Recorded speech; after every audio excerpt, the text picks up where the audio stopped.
Hi, I'm Luke Chelland. I'm the principal here at Spring Grove Schools. My role is obviously staff leadership, student leadership. We work together as a team between Mrs. Meinertz and Mrs. Utstun and myself on planning, class schedules, a lot of different stuff, all aspects of what school looks like. You know, some of what we've done high school-wise this year in relation to the pandemic is adjusted our schedule, made it more flexible, made class sizes smaller, tried to group kids. And one way we try to get a lot of our feedback on that is through the Student-Centered Network team. I have a group of kids who we come in and meet, and we not only talk about ways our school can improve, but we also tackle particular issues. Basically, it gives students an opportunity to voice their opinion in ways to change and improve the school. Right now we're working on letting other students know what a trauma-informed school is and things that go on in types of schools like that. This year in the Student-Centered Network, it's given us all an opportunity to give input on the way our school actually functions, and it's like kind of an insider's view on it. And it's given us an opportunity to implement actual change and have a chance to give input on that change. The main thing we've talked about is trauma-sensitive schooling and how that can work, and we were able to create a presentation and address our classmates on that so that everybody was aware of what we were doing. So we've changed a lot of scheduling kind of things, we've worked on during lunch we have a power hour type of thing where it lets students that need to talk to teachers, they have that whole hour to talk to teachers, get any homework done. We also are able to flex out during that hour and go uptown and eat. Juniors and seniors have that. So Spring Grove had been on a student-centered learning journey for a few years, and we had been asking our students a lot of questions, and usually those questions were just centered around what's going well and what needs to change. And up until this point, kids had really been giving us sort of the answers to the questions that they thought we wanted to hear, and they were giving us the answers to the questions that we were expecting to hear. And then March 2020 hit, and suddenly we didn't know what it was like to be on the receiving end of being a virtual learner. We didn't know what it was like for our students. We didn't know what it was like for our parents. And suddenly our questions had this intensity and this importance to it that they didn't have before, because we had no idea what it was like to be on the receiving end. So we asked, what is going well? What needs to change? And suddenly we started getting really valuable feedback. So what happened was we realized suddenly that we were becoming the learners.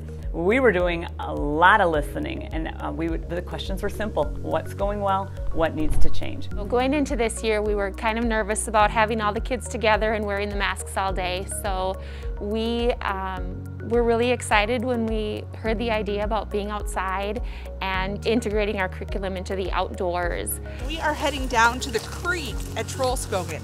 So when we think about our outdoor shelter that's behind me, we have a learning space there. And then one of the first days of school, we talked about this perimeter. We have other outdoor classrooms that also have their perimeter. And even though we're all in this park together, we kind of have our learning space. So we can be indoors if it's raining or kind of to get out of the elements. But if you turn and look, we can see we're heading down to the creek. And so the kids have been kind of leading their own learning because they're finding things and they're wondering and asking questions. And then they're learning almost the rules of leave no trace. The things that we learn about here, we go back and research instead of taking everything out of the creek. My favorite thing about learning outside is we get to be in the fresh air, and we get explore time and stuff, so we get to find new things. We have done 2 treasure hunts for acorns and stuff, and it was really fun. Collaborative learning is kind of the way that we feel we need to be teaching kids. We don't need to be teaching them what a computer can already do. We need to be teaching them those other skills of how to collaborate and how to be working on a team and those sorts of things. And so doing those sorts of things in the math classroom has been really helpful this year. In classes, we do a lot more of just kind of not really teacher talking. We do kind of more partner work and types of things. So I think that's gives you an opportunity to interact with someone else and have your own opinion and types of things like that. I love this position, and it's helped to lead Spring Grove to a more human-centered design. And in that process, we are always listening for the voices of our students and our teachers and our community and our staff, but we're then responding with design team meetings, and we're creating prototypes, and we're showing them, what do you think of this? And they'll give us feedback and we'll shift it. And so it's a new experience for me. Everybody's involved in the process, and always it's centered on the students. In general, we have less classes in a day, and we've been given an opportunity to take flex courses, which is basically we get to fully choose what we want to take. And we've been allowed to flex out, which is leaving the building during that time. I think one thing we've really done this year is listen to that voice better for the students, and we've put it into practice, and we're going to continue to put it into practice next year. They've even had hands in what should our schedule look like next year? Should it be a 4-period day? Should it be a 6-period? Should it be an 8-period day? Should it be blocks? Should we have soft landings? So they have a lot of voice in not only the schedule, but down to the what do electives look like? When do we want those to be? What do you need that we aren't giving you right now? Are there electives we should be offering? Work internships. So these are all options we're discussing for maybe that flexible learning day next year. Because of the big changes that we've made, we've realized that flexibility is, that students handle flexibility very well, and it's made us more open to taking some risks. It doesn't mean everything has to work out, but we realize like we don't have to have all of the answers. We know we want to try something, and if it's not going to work, we'll revise it. I want them to be able to attack a problem without me or someone else telling them exactly what to do first. And so that was one of the goals of one of the reasons we made this shift. Another thing we implemented this year was something we called in the 8th grade as community of inquiry. And so we're trying to do a better job of getting into real life things and bringing the real world into here. And so we've done a lot of Socratic seminars where we talk about maybe a controversial or a topic that might be happening in our world. And what our goal is here is we're really trying to learn how to deliberate. We're learning how to find common ground, understand that people have different perspectives.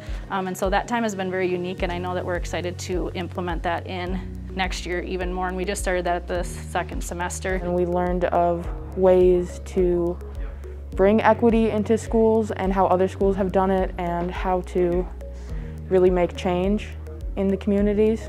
The city has done a lot for us to help us be down at Trollskogen Park. The Grays allow us to be on the bird trail every week, and we've just had so much support and have heard so many good things about the things that we're doing here, and it's just really nice to feel appreciated and to feel supported from the community. It's an active model that always is shifting depending on the students you have and what their interests are and how they see themselves being successful in life. I think when we talked through plans this summer, a lot of us would have said and wanted the same things. And a lot of the kids would have said and wanted the same things. And now that we've been through it and we've done some new things that we had to think outside of the box, the flexible learning day, or the soft landing, soft exit, or the flex course idea in the high school where maybe I'm not always meeting at a set time. Boy, we found out there are things we don't want to lose. And the kids don't want to lose them, and the community doesn't want to lose them. So with every bad thing comes blessings too, and I think that's one thing that COVID forced us to do, is kind of re-examine the way we're doing things. And there's probably better ways to do some of that, and we don't want to lose some of those pieces that we found. I use that number 20 because I've been teaching for 20 years. And I use that for me and also for others to know that I'm not a brand new teacher, but this is what I'm brand new to. Teaching outdoors, taking what I know, prior knowledge, and then helping the kids dig in to their prior knowledge. And I really have to say, how do I turn back now? You know, I think about myself as an educator, as a mom, as a wife. I go home and tell my family about the activities that we're doing. So I'm learning just with them and taking risks. So it's been worth everything. I think starting with the students was a key point, but then we asked the parents too, what do you like? We meet with them every month and we say, based on your feedback, here's the prototype we're developing for next fall. Are we on the right track? What do you think? And when parents all get in the same room, one parent may love it and one parent may not, but they hear each other. And so they're listening to one another too and thinking, well, I didn't realize that Wednesdays actually worked really well for your family because of that. And another parent says, I didn't realize Wednesdays didn't work well virtually for you because of another reason. And they start to hear each other, and then they look for solutions. And so that's been really fun for us, not to necessarily have all the answers, but to work with our families on coming up with good solutions as we move forward.